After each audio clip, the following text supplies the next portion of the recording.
I think this is an important video to make because I want people to understand how really smart people can believe delusional ideas about money and the economy. And I know a lot of really smart people who believe some really stupid things. And I'm sitting back here going like, why do they believe this nonsense? We know that's not how it works. Like, why do some people still want to promote communism when logically we know it doesn't work?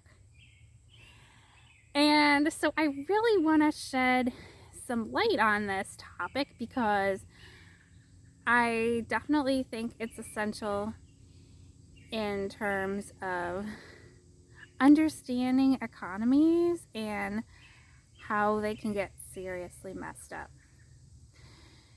So, for reference, I am not a perfect person myself, and for the longest time, I lived by a belief that is essentially delusional, and that is the belief that engineering is a sure way to make money, and it's better than every other way to make money, and it's the only way to make money. And from an economic standpoint, that makes no sense because money is a medium of exchange. And so if everybody did the same thing, whether that was engineering or making shoes or whatever it is, there would be no point in exchanging money for the products or services because everybody would be doing the same thing. So why would you pay somebody else to do it? That wouldn't make any sense, right?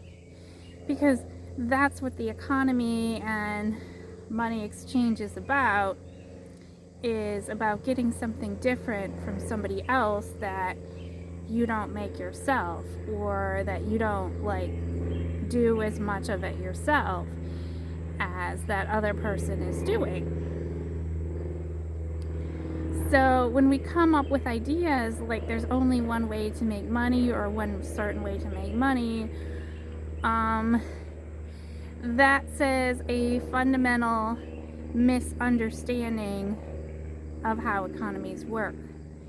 So if you're living your life by economic tenets that don't hold up under scrutiny, like of observation, then you can really be messing up your life, seriously.